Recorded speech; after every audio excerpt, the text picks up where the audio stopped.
Assalamualaikum warahmatullahi wabarakatuh. Selamat siang semuanya. Perkenalkan, nama saya Azhara Rizky Ramadhani dengan NIM 22026220114595. Saya mahasiswi dari Prodi Akuntansi di Universitas Muhammad Nasir Bukit Tinggi. Di sini saya akan mempresentasikan hasil analisis rasio saya terhadap laporan keuangan tahunan milik PT Mahaka Media Tbk yang berada di Jakarta, yang bergerak di bidang media massa.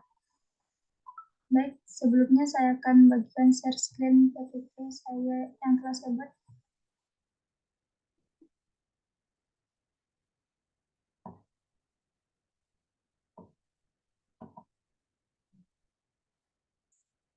Analisis rasio laporan keuangan tahunan milik PT Mahaka Media Tbk.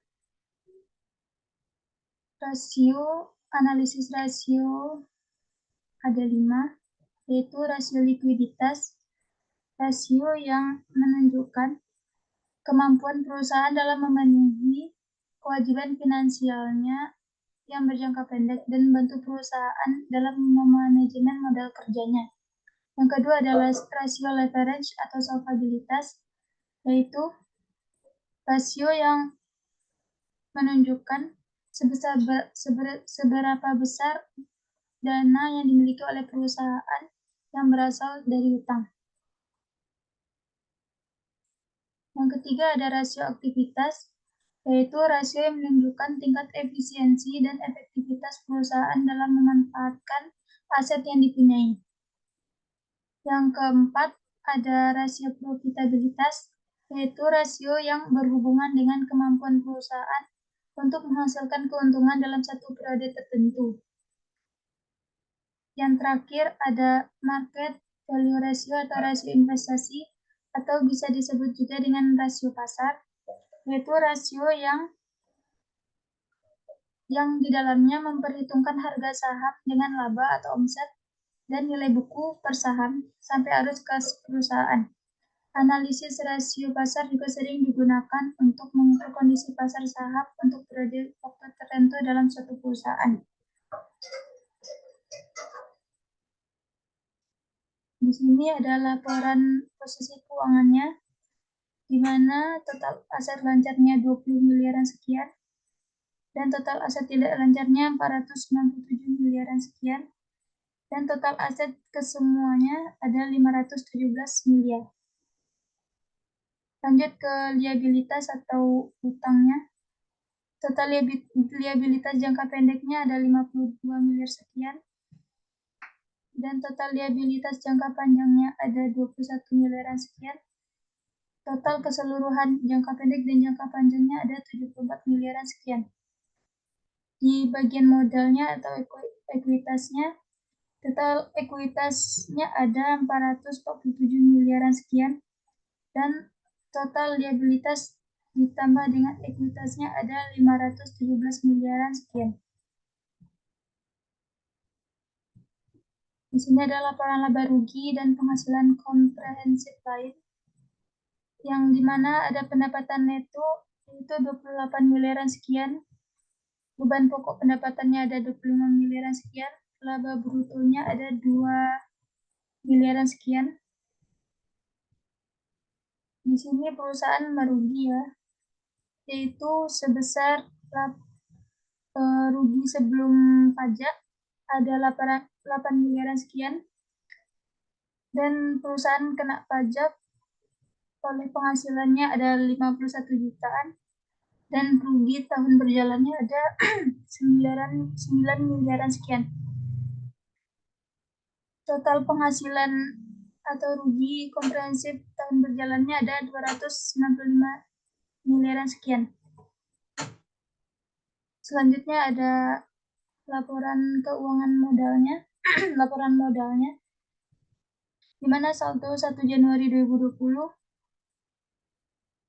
total ekuitasnya ada 371 miliaran sekian. Saldo 31 Desember 2020 total ekuitasnya ada 148 miliaran sekian, di mana 148 ini telah dikurangi dengan rugi komprehensif tahun berjalannya dan penyesuaian terkait standar akuntansinya. Terus di saldo 31 Desember 2021 total ekuitasnya ada 445 miliaran sekian. Laporan arus kas perusahaan ini di mana arus kas dari aktivitas operasi ada penerimaan dari pelanggan, pembayaran untuk pemasok, di mana total dari arus kas neto diperoleh yaitu 1 miliaran sekian. Ada arus kas neto digunakan untuk aktivitas investasi ada 600 juta sekian. 600 jutaan. Dan arus kas neto digunakan untuk diperoleh dari aktivitas pendanaan ada 994 juta sekian. Kas dan bank awal tahun ada 4 miliaran sekian di tahun 2021. Kas dan bank akhir tahun di tahun 2021 ada 3 miliaran sekian. Kita masuk kepada hasil analisis rasio saya. Di rasio likuiditas tadi ada pembagian rasionya yaitu current rasio, rasio lancar, quick rasio, cash rasio, dan working capital to total asset rasio. Current rasionya yaitu rumusnya current asset dibagi current liabilities atau aset lancar dibagi hutang lancarnya, di mana aset lancarnya itu 52 miliaran sekian dibagi hutang lancarnya 145 miliaran sekian, dapatnya 0,4 kali. Arti dari 0,4 kali yaitu dari perhitungan rasio lancar ini, rasio ini menunjukkan 0,4, artinya rasionya kan kurang dari 1. Maka dapat dilihat bahwa perusahaan PT Mahaka Media Tbk sedang mengalami kesulitan dalam melunasi hutang jangka pendeknya. Jika pembayaran hutang itu dilihat dari sisi total aset lancarnya, dan itu tidak kabar baik bagi para kreditor jangka pendek untuk melanjutkan untuk melakukan transaksi hutang kepada perusahaan ini. Yang kedua ada quick ratio, di mana rumusnya yaitu current asset dibagi inventory dikurang inventory dibagi current liabilities, yaitu aset lancar dikurang persediaan dibagi hutang lancarnya. Angkanya 52 miliaran sekian dikurang 4 miliaran sekian dibagi 145 miliaran sekian, dapatnya 0,32 kali. Itu pada tahun 2021. Hasil dan pada tahun 2020 current asetnya 51 miliaran sekian dikurang persediaannya 4 miliaran sekian dibagi hutang lancarnya 129 miliaran, dapatnya 0,35 kali pada tahun 2020, tahun sebelumnya. Analisisnya yaitu dari perhitungan quick ratio ini, perusahaan dalam waktu 2 tahun sekarang dan tahun lalu 2021 dan 2020 sama-sama belum liquid, dan perusahaan belum mampu membayar hutang jangka pendeknya dengan memperhitungkan persediaan yang ada baik pada tahun 2020 maupun 2021. Tetapi kemampuan perusahaan dalam bayar hutang jangka pendeknya pada tahun 2020 sedikit lebih baik, yaitu 0,03 kali mampu membayar hutangnya dibanding tahun 2021. Yang ketiga ada cash ratio atau rasio kas. Rumusnya adalah kas ditambah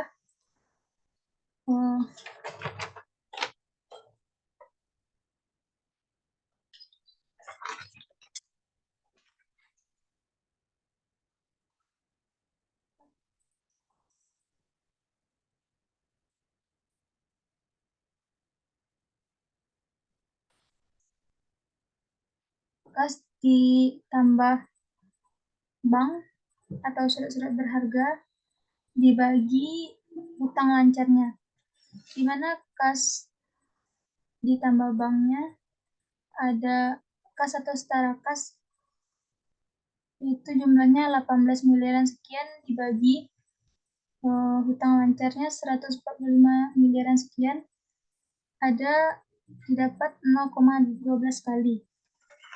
Artinya, dari perhitungan cash ratio ini, perusahaan belum mampu membayar hutang jangka pendek dengan baik melalui kas yang dimiliki, baik dilihat pada tahun 2020 maupun 2021. Tapi kemampuan perusahaan ini dalam membayar hutang jangka pendeknya pada tahun 2020 sedikit lebih baik, yaitu 0,08 kali mampu melunasi hutang jangka pendek dibanding tahun 2021. Yang selanjutnya ada working capital to total asset ratio atau WCTA. Rumusnya working capital dibagi total aset, angkanya 52 miliaran sekian dibagi total asetnya 524 miliaran sekian didapat sama dengan 17,7 kali. Artinya dari perhitungan WCTA ini, perusahaan PT Malaka Media pada tahun 2021 moderat atau mampu atau ada terlihat putaran modal kerja neto yang ada. Artinya ada perimbangan dana untuk kemajuan perusahaan. Hal ini terjadi mungkin adanya piutang yang telah diterima perusahaan karena jika WCTA rasio perusahaan ini dikatakan baik, jika berkisar di 16 sampai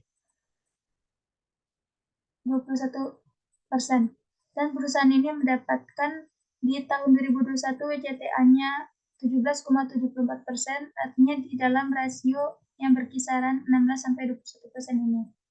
Dan pada tahun 2020 WCTA-nya 35,31%, artinya dikatakan rasio pada tahun rasio WCTA di tahun 2020 ini dikatakan di atas standar atau hanya masih bisa ditolerir karena rasionya mencapai 35,31%. Terlalu tinggi. Selanjutnya ada rasio leverage atau solvabilitas. Yang pertama ada debt to asset ratio atau debt ratio. Rumusnya adalah total debt dibagi total aset, yaitu total debt artinya total hutangnya dibagi total aset sama dengan angkanya 359 miliar dibagi 524 miliaran sekian dapat 0,68 kali. Analisanya yaitu dari perhitungan DR ini, PT Malaka Media menunjukkan besarnya hutang yang dimiliki dibanding dengan semua kekayaan yang dimiliki. Rasio ini menunjukkan 0,68, artinya perusahaan ini lumayan tinggi ketergantungan perusahaannya terhadap kreditor, dan juga resiko perusahaan meningkat dikarenakan banyaknya hutang dibanding semua kekayaan yang dimiliki perusahaan ini. Yang kedua ada debt to equity ratio atau DER. Rumusnya total debt dibagi equity, total hutang dibagi modal, sama dengan 359 miliaran dibagi 164 miliaran sekian, sama dengan 2,18 kali. Analisanya dengan perhitungan DER ini menunjukkan bahwa perusahaan memiliki hutang lebih besar dibanding modal sendiri yang dimiliki. Dan perusahaan ini memiliki ketergantungan terhadap kreditor atau perusahaan ini dalam keadaan tidak aman. Jika kreditor dan investor kabur, kemungkinan perusahaan ini bisa failit atau bangkrut. Yang ketiga ada long term debt to equity ratio atau LTDE sama dengan long term.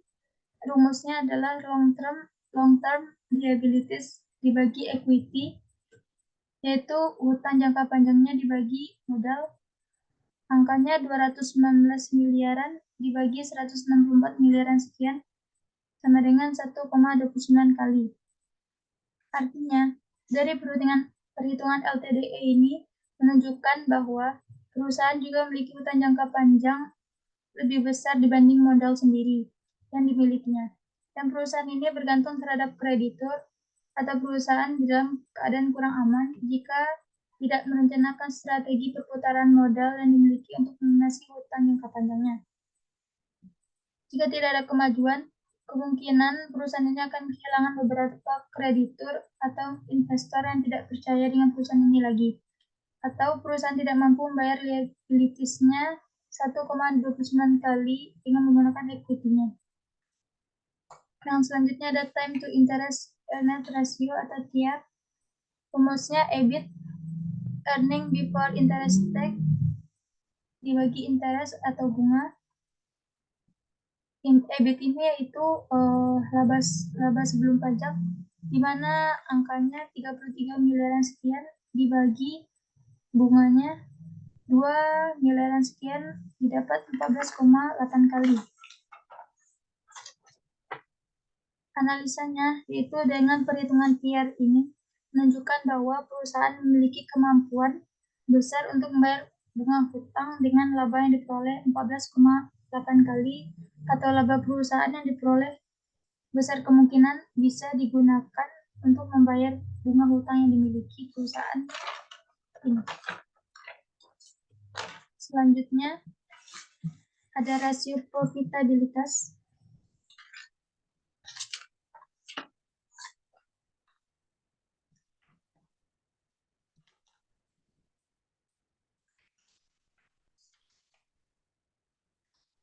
Yang pertama, rasio profitabilitas yaitu rasio yang menunjukkan kemampuan perusahaan untuk menghasilkan keuntungan dalam satu periode. Tadi kan artinya yang pertama ada gross profit margin atau GPM.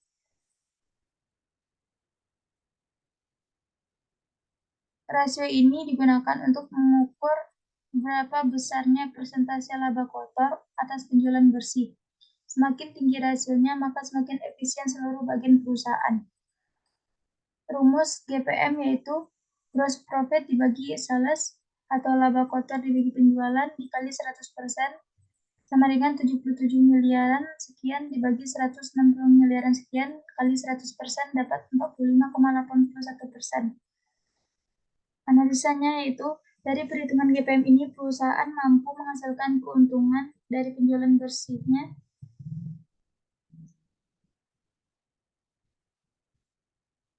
dari penjualan bersihnya 45,81%. Artinya perusahaan ini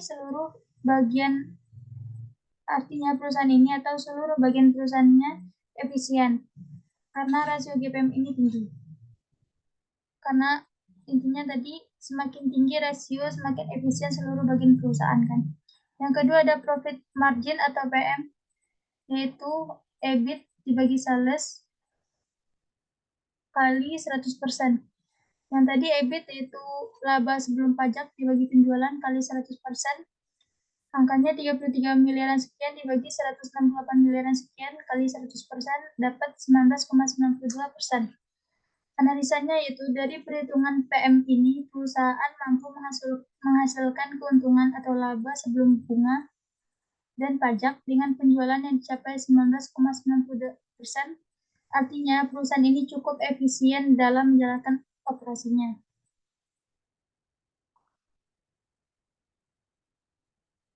Yang ketiga ada net profit margin, yaitu rasio untuk mengukur kemampuan perusahaan untuk menghasilkan laba dengan menggunakan penjualan yang dicapai perusahaan. Semakin tinggi rasio ini, maka semakin efisien seluruh bagian perusahaan. Rumusnya adalah EAT bagi sales kali 100%.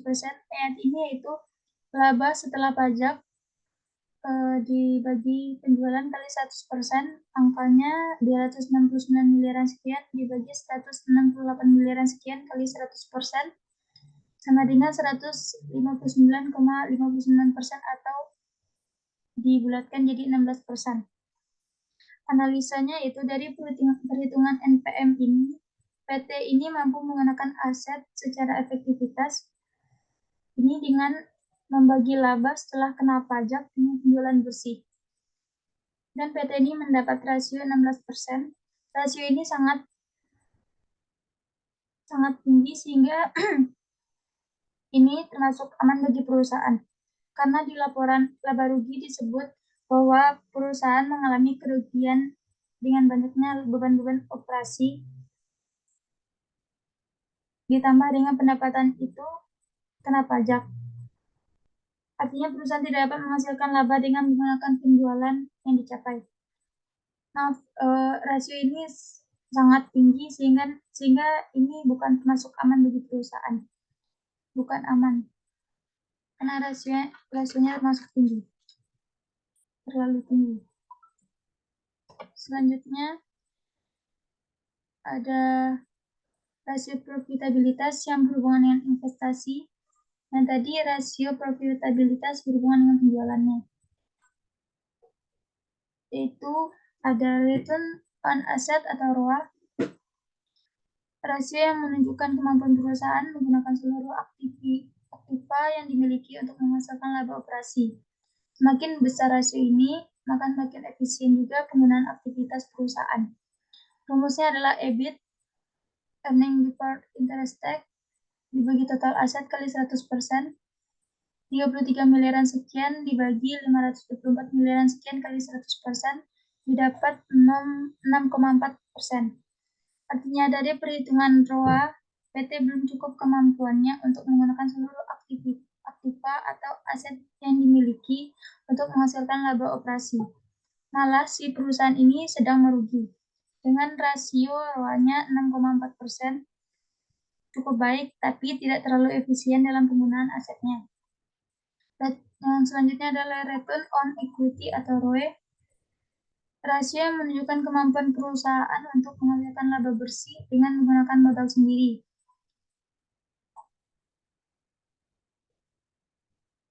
Semakin besar ROE ini, maka semakin efisien penggunaan modal sendiri. Jadi ini berhubungan dengan modal. Laba bersih dengan modal. Di mana rumusnya EAT, earning after tax dibagi equity modal kali 100%. Nah, dengan 269 miliaran sekian dibagi 164 miliaran sekian kali 100% dapat 16,3%. Atau 1,63%. Analisanya, dari perhitungan ROE ini, PT ini mendapat rasio 1,63%. Rasio ini sangat rendah, artinya perusahaan tidak mampu menghasilkan laba bersih dengan modal sendiri. Dan selanjutnya ada return on investment atau ROI. Rumusnya EAT bagi total aset kali 100% sama dengan 269 miliaran sekian dibagi 524 miliaran sekian kali 100% dapat 51%.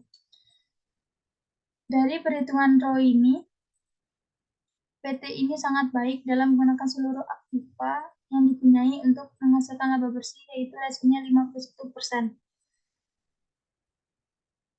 Jika dilihat dari total asetnya. Kenapa 51% ini dikatakan baik? Karena dari penjelasan ROI ini, rasio ini artinya menunjukkan kemampuan perusahaan untuk menggunakan seluruh aktiva yang dimiliki untuk menghasilkan laba bersih. Sama dengan yang sebelumnya, rasio sebelumnya semakin tinggi, rasio semakin efisien perusahaan dalam menggunakan total asetnya, total investasinya maksudnya. Selanjutnya ada rasio aktivitas.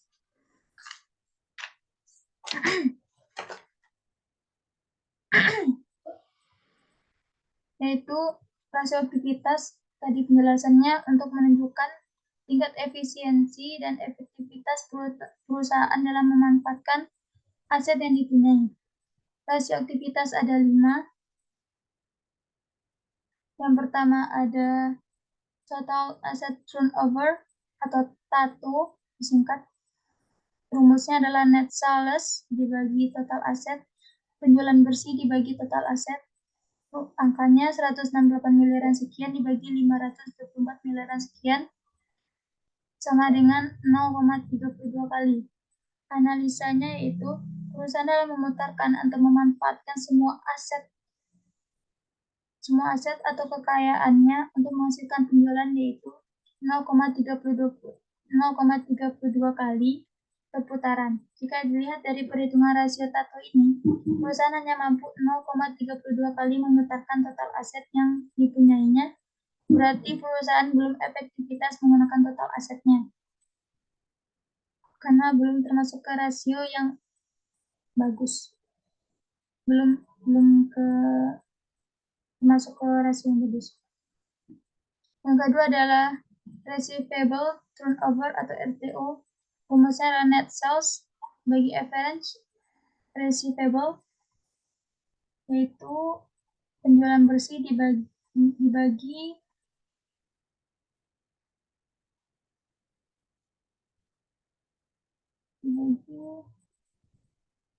piutang rata-rata. Di mana angkanya 168 miliaran sekian dibagi 18 miliaran sekian sama dengan 8,90 kali. Artinya, dan receivable ini sama rumusnya dengan average collection period, tapi perbedaannya di sini tidak ada dikali dengan hari, dan average collection period ini untuk menghitung berapa hari si perusahaan mampu memutarkan piutangnya. Kita lanjut sebelum analisa ke RTO ini, kita lanjut ke average collection period atau ACP, yaitu rumusnya average receivable atau piutang rata-rata dibagi net sales, pendapatan bersih atau penjualan bersih dikali 360 hari.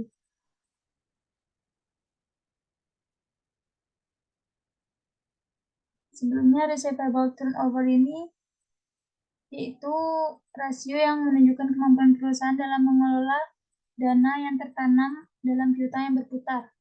Artinya semakin cepat perputaran piutang, semakin cepat piutang akan dapat tertagih. Dalam perhitungan rasio pada perusahaan ini, RTO-nya perusahaan ini dapat 8,90 kali dan ACP-nya dapat 40 hari. Analisanya, perhitungan rasio ini sama-sama mengukur seberapa besar mampu perusahaan dalam mengelola dana yang tertanam dalam piutang yang berputar. Kan? Artinya, semakin cepat perputaran piutang, semakin cepat piutang akan dapat tertagih. Jika kita lihat di PT ini, perusahaan ini mampu memutarkan piutangnya 8,90 kali dalam perhitungan RTO-nya. Jika dalam jangka waktu harinya, diperkirakan perusahaan ini dapat memutarkan piutangnya selama 40 hari. Selanjutnya ada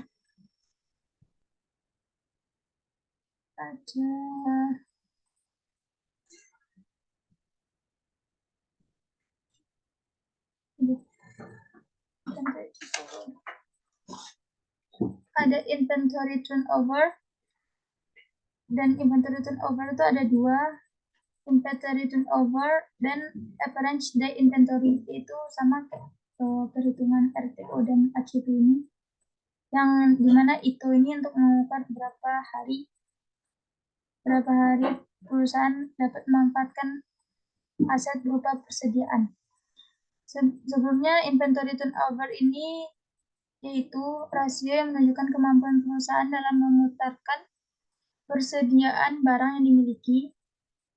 Artinya, semakin cepat perputaran persediaan barang yang dimilikinya itu, semakin efisien pemanfaatan aset perusahaan berupa persediaan tadi.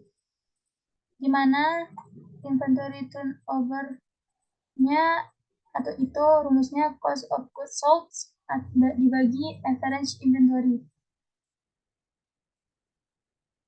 yaitu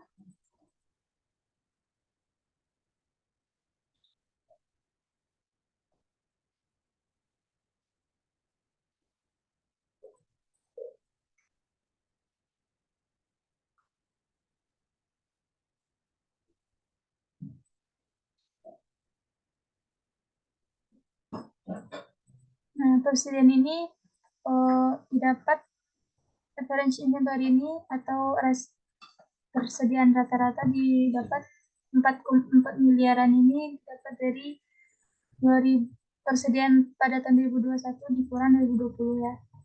Dan cost of goods sold ini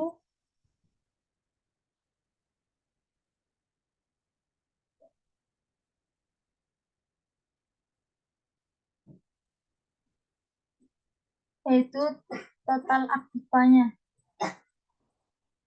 Di itu ini perusahaan ini mendapatkan 19,3 kali, di mana cost of goods sold-nya 91 miliar sekian dibagi inventory rata-ratanya tadi 4 miliaran sekian didapat 19,3 kali.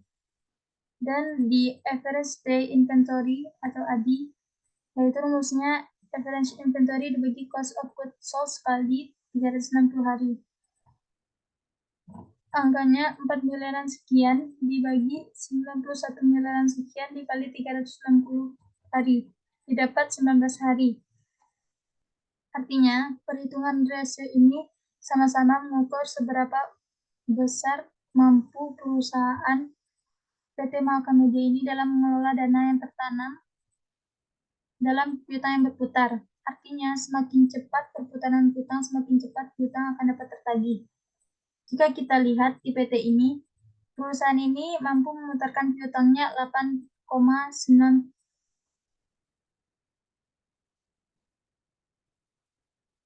19,3 kali, salah ya. 19,3 kali. Dan pada 19,3 kali dalam perhitungan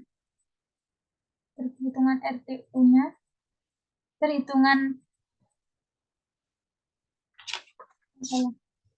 dari perhitungan ITO dan ADI ini, perusahaan mampu memutarkan persediaan. Tadi terbaca yang sebelumnya. Dari perhitungan ITO dan ADI, perusahaan mampu memutarkan persediaan barang yang dimiliki 19,3 kali perputaran, yaitu berdasarkan perhitungan ITO tadi. Jika berdasarkan perhitungan ADI, PT Mahakamedia ini mampu memutarkan persediaan barang yang dimiliki selama 19 hari. Artinya perusahaan ini efisien dalam pemanfaatan aset berupa persediaannya.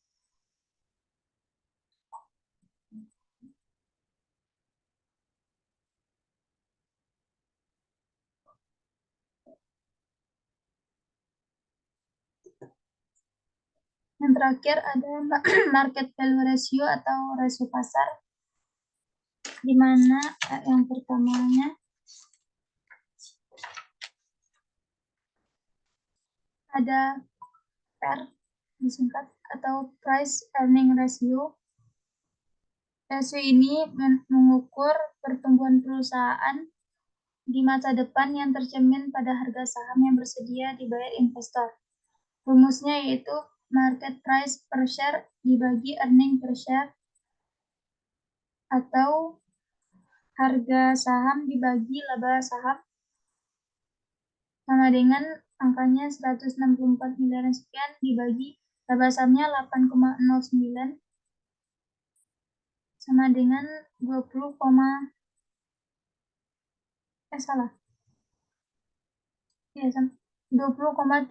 kali.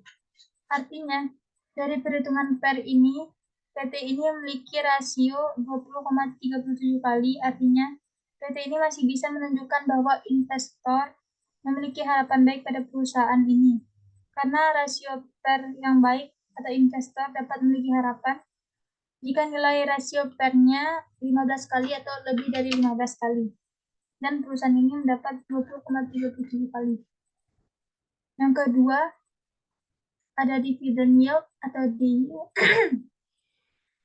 yaitu rumusnya dividen per share dibagi market per share.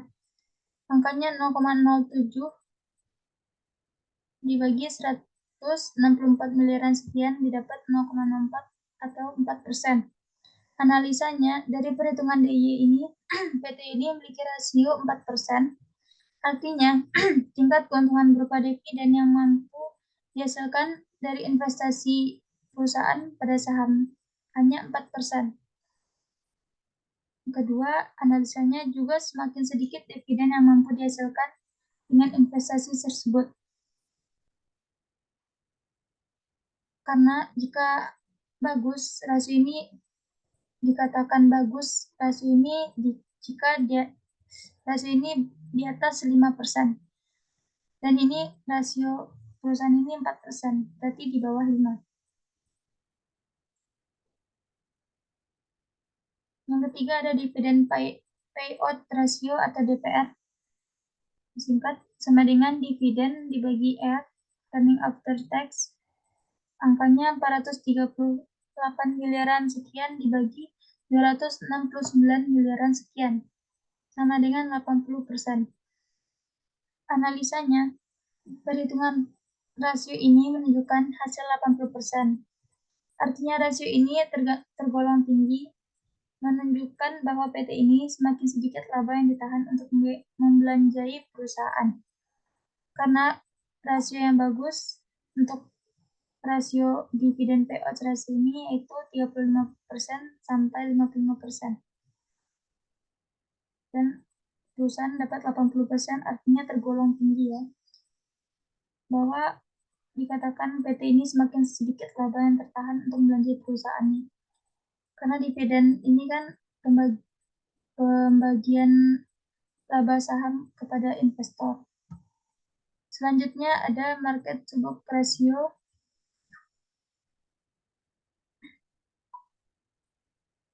yaitu rumusnya market price per share dibagi book value per share, atau market to book ratio ini didapat dari total ekuitasnya dibagi book value per share atau nilai pasar si perusahaan. Angkanya 275 miliaran sekian dibagi 164 miliaran sekian, dapat 1,67 atau 167 kali lipat dari book value PT. Ini 167 kali lipat. Artinya harga saham yang beredar di PT ini 167 kali lipat dari book value PT ini. Hal ini mungkin mengindikasikan bahwa harga saham berada dalam kategori lebih mahal dari yang seharusnya. Baik, sudah berakhir hasil PPT saya. Thank you for attention. I hope you enjoy with this video and understand what I said. Terima kasih sebelumnya. Maaf jika ada kekurangan dan kesalahan. Jika ada perbaikan, saya terima. Jika ada koreksi, saya akan terima. That's all. Wassalamualaikum warahmatullahi wabarakatuh.